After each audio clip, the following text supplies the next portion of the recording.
bi Afrique du Sud bi. bi Ndala doon arbitré. mooy waa ji mu dem ne problème mu VAR la ñu am. nga war a mën a am benn esprit boo xam ne esprit de fédérateur moom lay doon très souvent.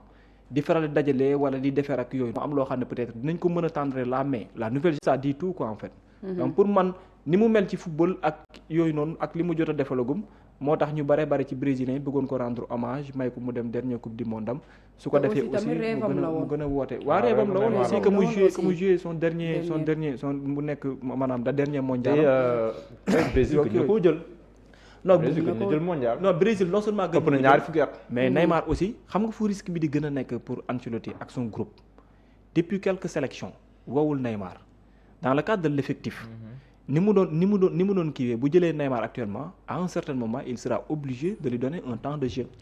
Mais nee na ñett yi moo mën a nekk de soit mu toog ci banc bi. soit mu koy ñamal. soit mu bokk carrément ñett yooyu la teg. waaw mais bon xam nga mu nekk titulaire moom. te nee na mënoo wekk suñu football yëpp sa benn nit. non mënul nekk. Ancelotti il est en train de préparer les Brésiliens pour que ñu bañ a am une surprise pour le cas de Neymar. bu ñu ko gisee ci banc bi. exactement.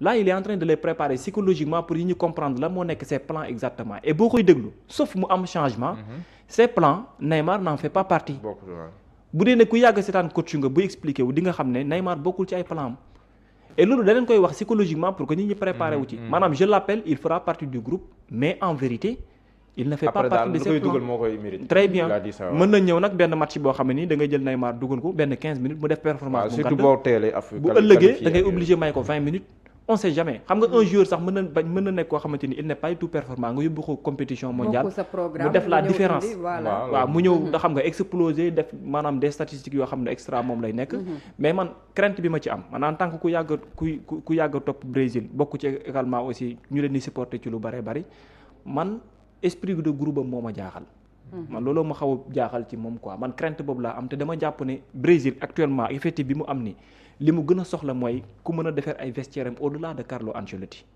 nekk joueur boo xam ne en interne di nga mën di boole ndaw ñi di waxtaan ak ñoom di fédérer man loolu laa yaakaar ne Brésil lu mu soxla la ci lu bare bare et bu ko Neymar peut-être bu changer comportement am réussir ko Brésil mën na sori ci compétition bi parce que il faut ñu bàyyi xel que ne y a beaucoup d'équipes yoo xamante ni y a pas assez d'expérience xam nga léegi football dafa am lu muy doxee booy cité da ngay wax ñi mais ñu bare bari léegi dañuy ñëw c'est vrai dina am benn jour boo xam ne ku âgé moom lay doon mais en vérité ci effectif bi démarré dafay bari ay ndaw léegi kenn ki nekk expérience ku am expérience gi d'habitude moom mooy fexe di defar Cristiano Ronaldo si tu le vois être titulaire au Portugal ce n'est pas c'est vrai il est performant mais dafa am loo xam ne apport la ci moom. waaw c'est pour juste accompagner l'équipe. très bien parce que léegi te moom boo ko xoolee ba moom différence am. ak Neymar mooy moom en club. on dirait pas que il apporte beaucoup mais. liñ koy mu koy def. très bien mooy marquer des buts. il marque des buts. liggéey boobu nag ñeneen ñoo koy def derrière après ñëw apporter la ko. fi ñu amee différence un tout petit peu peut-être mooy Neymar ak poste bi muy jouer par rapport ak Chris poste bi muy jouer fële kii poste bi muy jouer poste finition la boo amee ay créateurs c'est pas un problème par contre Neymar son profil c'est de créer un jeu donc moom numéro 10 la en fait wala soit muy jouer comme ailier donc ku mu war a def loolu il faut nga nekk joueur bu performant ba pare physiquement aussi il faut nga am bu kii bu tax ñi nekk di wax mais bon on lui souhaite bonne chance d'autant plus waaw Pape Thiaw aussi le 21 mai Pape Thiaw ça sera le 21 mai il y a beaucoup de joueurs qui parlent déjà présent c'est par rapport ak l'effectif kan la war a woo mais toutes les lèvres fu mu toll nii mu ngi ci le cas de Malang Sarr le défenseur waaye et man pour man on est dans l'obligation on n'a pas le choix on est dans l'obligation la défense man je pense que on est un peu fragile quoi derrière on est trop fragile et devant nous on a des attaquants de haut niveau. Il faudrait que bu Malang waree ñëw si défenseurs yi demoon kan ñoom ñu ci wàññi. wala am déet. cela dépend rek. non ça dépend exactement. attaque bi aussi am na ñoo xam ne dinañ ñëw. la attaque bi bien sûr attaque bi ñu ngi xaar ku mel ni Bamba Dieng. waaw mais dina am ñu wàññi Bamba Dieng parce que attaque bi aussi. Assane Diao ñu ngi koy xaar. bien sûr Assane Diao dafay. te ñaar ñi mais il faut pas oublier que dernière kii bi mu amaloon Pape Thiaw sélection bi mu amaloon il avait bien fait ses calculs. et tous ces joueurs là comprenaient exactement pourquoi ñenn ñi ñëwoon pourquoi ñenn ñi absenté woon.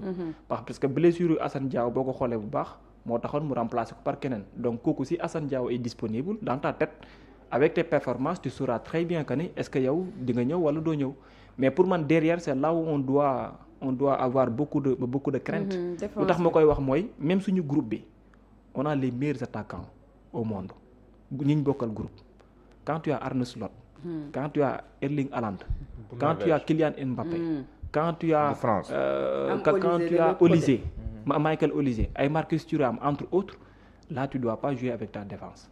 Il faut tout faire pour avoir une défense performante. Et quand on a Niakhaté, qui est l'un des meilleurs défenseurs en Ligue 1, quand on a Malang Sarr, qui est l'un des meilleurs défenseurs en Ligue 1, là tu peux te rassurer.